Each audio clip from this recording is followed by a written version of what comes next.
అమెరికాలో వరుస విమాన ప్రమాదాలు అక్కడ విమానయాన ప్రయాణికులను బెంబేలెత్తించేస్తున్నాయి. అమెరికాలో మరో ఘోర విమాన ప్రమాదం జరిగింది. ఈసారి పెన్సిల్వేనియాలో కుప్పకూలిపోయింది విమానం. ఈ కథనం కాస్త కలవరపరచైతే మిమ్మల్ని కలవరపాటు గురి చేయడం ఆర్టీవీ ఉద్దేశం కాదు. కానీ ఇటువంటి కథనాలు చూపించడం తద్వారా మీకు ఎటువంటి పరిస్థితులు ఉన్నాయి వాటి మీద మీకు అవగాహన కల్పించడం, దాంతోపాటు మిమ్మల్ని అప్రమత్తం చర్యలో భాగంగా కథనం చూపించడం జరుగుతుంది తప్ప మిమ్మల్ని కలవరపాటు గురి చేసే ఉద్దేశం ఆర్టీవీకి ఉండదు. కానీ ఇటువంటి కథనాలు చూసినప్పుడు కాస్త కలవరపాటు గురే అవకాశం ఉంటుంది. కాబట్టి దీనికి సంబంధించి తగిన జాగ్రత్తలు తీసుకోవాలని ఆర్టీవీ సూచించడం జరుగుతుంది. ఒకసారి ఆ స్క్రీన్ మీద చూస్తున్నారు. మరి ముఖ్యంగా జనావాసాలకు చాలా దగ్గరగా ఈ ఘటన జరిగింది అంటూ కూడా చర్చ జరుగుతోంది. పెన్సిల్వేనియాలో కుప్పకూలిపోయింది విమానం. లాంకాస్టర్లో టేక్ ఆఫ్ అయిన కొద్దిసేపటికే కుప్పకూలిపోయింది ఆ విమానంలో మంటలు చెలరేగి 5గురికి తీవ్ర గాయాలయ్యాయి. గాయపడ్డ వారిని సమీప హాస్పిటల్కి తరలించి వాళ్ళకి చికిత్స అందించడం జరుగుతోంది. రెస్క్యూ టీం అక్కడికి చేరుకుంది. ఒకసారి మీరు చూడొచ్చు, ఎప్పుడైతే క్రాష్ అయిందో వెంటనే పూర్తిగా ఆ విమానం కాలి బూడిదైపోయింది. పూర్తిగా ముక్కలు అయిపోవడమే కాదు, వెంటనే మంట రాజుకుంది. ఆ తర్వాత అక్కడ ఉన్న కార్లకు కూడా ఆ మంటలు అంటుకున్నట్టుగా మనకి కనిపిస్తోంది. ఆ విజువల్ చూడొచ్చు. పూర్తిగా క్రాష్ అయిన సందర్భంలో నల్లటి పొగ అగ్నికిరణలు ఎగసిపడిన తర్వాత నల్లటి పొగ ఆ ప్రాంతం అంతా కమ్మేసింది. దట్టమైన పొగ. ఒకసారి మీరు చూడొచ్చు, రెస్క్యూ టీం అక్కడికి చేరుకుని మంటను ఆర్పేందుకు ఏ స్థాయిలో శ్రమించాల్సి వచ్చిందో మనకి ఆ విజువల్స్ చూస్తే అర్థమవుతోంది. వరుస విమాన ప్రమాదాలు అక్కడ విమానయాన ప్రయాణికుని భయాందోళనకు గురి చేస్తున్నాయి. మరి ముఖ్యంగా జనవరి నుంచి చూసుకుంటే వరుస విమాన ప్రమాదాలని చెప్పుకోవాలి. ఎందుకంటే మీకు గుర్తుంటే కనుక జనవరి 5వ తారీఖున ఒక ప్రమాదం జరిగింది. అది అత్యంత ప్రమాదకరంగా మాట్లాడుకున్న సందర్భం. ఎందుకంటే బోయింగ్ 737 MAX 9 అది పోర్ట్లాండ్కి సంబంధించి ప్రమాదం చోటు చేసుకుంది అక్కడ.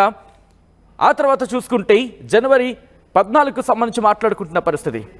ఇటువంటి వరుస విమాన ప్రమాదాలు ముందుగా జనవరి 29 మాట్లాడుకునే ప్రయత్నం చేద్దాం. అది డెడ్లియెస్ట్ క్రాష్ అంటూ కూడా మాట్లాడుకున్న సందర్భం అంటే అర్థం చేసుకోవచ్చు. ఎందుకంటే ఎయిర్లైన్కి సంబంధించి అక్కడ సిఆర్జే 700 మిడ్ ఎయిర్లో ఉన్న సందర్భంలో యుఎస్ ఆర్మీకి సంబంధించి స్కై UH-60 ఈ రెండు కూడా ఒకటే ఢీకొన్నాయి. ఆ ఘటనలో పొటామక్ రివర్ మీద, వాషింగ్టన్కి దగ్గరలోని పొటామక్ రివర్ మీద ఆ రెండు విమానాలు కూడా కుప్పకూలిపోయిన పరిస్థితి. ఒకనాడు ఢీకొన్న సందర్భం. ఆ ఘటనలో 67 మంది మరణించారు. ఆ దుర్ఘటన మరిచిపోకముందే జనవరి 29న ఈ ఘటన జరిగిన 2 రోజుల వ్యవధిలోని, అంటే జనవరి 31న మరో విమాన ప్రమాదం జరిగింది. అది ఫిలడెల్ఫియా. ఈ ప్రమాదానికి చాలా దగ్గరగా ఉంటుందని చెప్పుకోవచ్చు. ఎందుకంటే ఫిలడెల్ఫియాలో అది జనవాసాల మధ్య కుప్పకూలిపోయింది. అక్కడ ఒక మాల్ ఉంది. దాంతోపాటు జనవాసాలకు సంబంధించి గృహ సముదాయాలు కూడా అక్కడ ఉన్నాయి. రెసిడెన్షియల్ ఏరియా కూడా అది. అక్కడ కుప్పకూలిపోయింది మరొక విమానం. ఈ ప్రమాదంలో ఆ ప్రమాద స్థాయికి సంబంధించి మాట్లాడుకున్నాం. 6గురు చనిపోయారు. దాంతోపాటు 10ల సంఖ్యలో గాయాలైన పరిస్థితి అక్కడ. ఆ తర్వాత ఫిబ్రవరి 6న అలాస్కాకి సంబంధించి మాట్లాడుకుంటే, అలాస్కాకి సంబంధించి మాట్లాడుకునే సందర్భంలో ఆ ప్రమాదంలో 10 మంది మరణించారు. ఆ తర్వాత ఫిబ్రవరి 17న ఇలా వరుస ప్రమాదాలు అమెరికా విమానయాన ప్రయాణికులని భయాందోళనకు గురి చేస్తున్నాయి. మీరు విమానం ఎక్కుతున్నారా? ఒక్కసారి విమానం ఎక్కుతున్న సందర్భంలో కరెక్ట్గా దిగేంత వరకు, సేఫ్ ల్యాండింగ్ అయ్యేంత వరకు కూడా కాస్త భయాందోళన వాతావరణం కనిపిస్తోంది. ఎందుకంటే వరుస విమాన ప్రమాదాలు ఆ స్థాయిలో జరుగుతున్నాయి. గతేడాది చూసాం. మరి ముఖ్యంగా నవంబర్, డిసెంబర్ ఆ ప్రాంతంలో ఒక విమానం నేరుగా వచ్చి ల్యాండింగ్ ఇష్యూస్లో కారణంగా నేరుగా వచ్చి ఆ ప్రహరీ గోడని ఢీకొట్టింది. ఆ ప్రమాదంలో ఆ విమానంలో ఉన్న దాదాపుగా అందరూ కూడా మృత్యువాత పడ్డారు. అటువంటి ఘటన మర్చిపోకముందే ఈరోజు మరో ఘటన. వరుస విమాన ప్రమాదాలు కేవలం అమెరికాకు మాత్రమే కాదు, యావత్ ప్రపంచాన్ని బెంబేలెత్తించేస్తున్నాయి. ఎందుకు ఇటువంటి ప్రమాదాలు జరుగుతున్నాయి?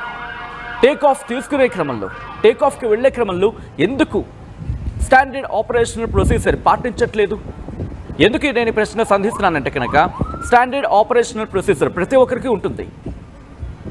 ఫ్రమ్ ద పైలట్ నుంచి కింద ఉండే స్టాఫ్ వరకు కూడా అందరూ కూడా ఆ స్టాండర్డ్ ఆపరేషనల్ ప్రొసీజర్ని పాటిస్తూ ఉండాలి. అంటే ఏం చెక్ చేయాలి, వెళ్ళే క్రమంలో ఏవేవి అన్నీ సరిగ్గా ఉన్నాయా లేదా, టెక్నికల్ టీం అన్ని చెక్ చేస్తుందా లేదా, ఇవన్నీ చూసుకుంటూ ఉండాలి.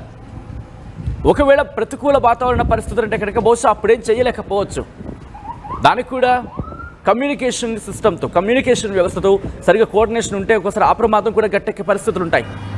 కానీ ఒక్కసారి మీరు చూడొచ్చు, ఈ ప్రమాదం రోడ్డు మీద కుప్పకూలిపోయింది ఆ విమానం. సగటు విమానయాన ప్రయాణికుడిని భయాందోళనకు గురి చేస్తున్నాయి. విమానం ఎక్కాలంటేనే గుండె గుబేలమంటున్న పరిస్థితి. అగ్రరాజ్యం అమెరికాను విమాన ప్రమాదాలు వేటాడుతున్నాయి.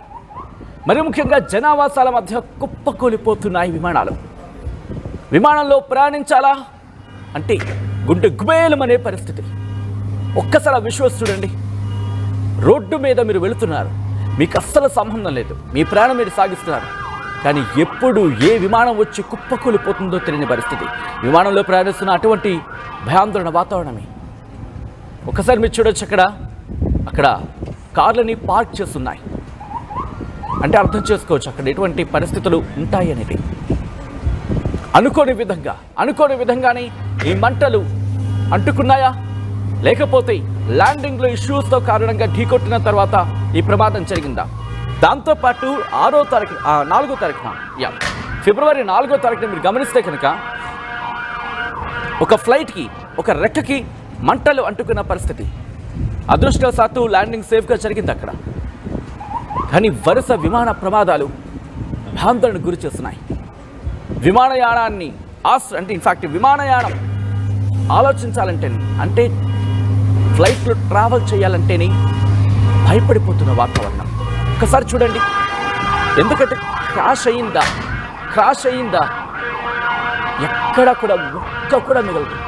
పూర్తిగా కాలి బూడిదైపోతుంది పూర్తిగా. ఎందుకంటే ఆ ఫ్యూయల్ అక్కడే ఉంటుంది. గాల్లోకి ఎగిరే క్రమంలో దాని ఫ్యూయల్ని ఫిల్ చేసుకుని వెళ్తారు. ఎందుకంటే ఎమర్జెన్సీ ల్యాండింగ్స్ అంటే అదిగో మీరు చూడొచ్చు. ఆ సీసీ ఫుటేజ్ని మీరు చూస్తున్నారు వాటి స్క్రీన్ మీద. ఒకసారి ఫుల్ ఫ్రేమ్కి వెళ్దాం పీసీఆర్. ఆ క్రాష్కి సంబంధించి మీరు చూడొచ్చు. ఈ వరుస విమాన ప్రమాదాలు అక్కడ సగటు విమానయాన ప్రయాణికుని బెంబేలెత్తించేస్తున్నాయి. ఒకసారి మీరు చూడొచ్చు.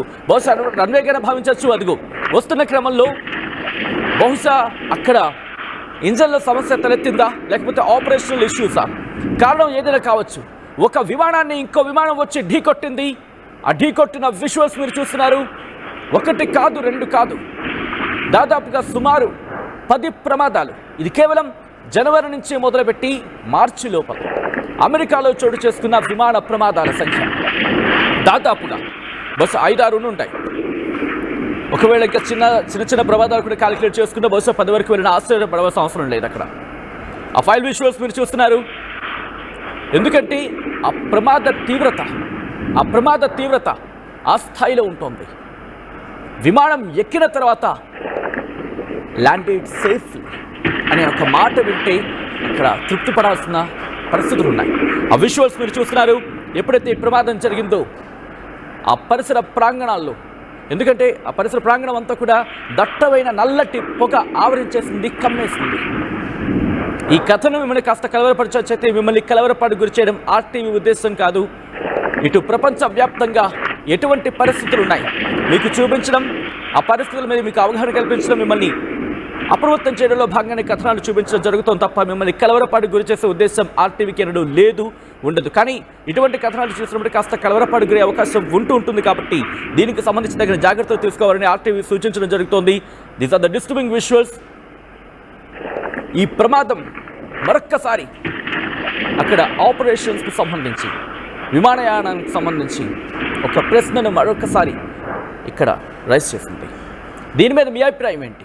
వరుస విమాన ప్రమాదాలు అమెరికాలో చోటు చేసుకోవడం కారణం ఏమై ఉంటుంది? మీ అభిప్రాయం ఏంటి? కామెంట్ చేయండి.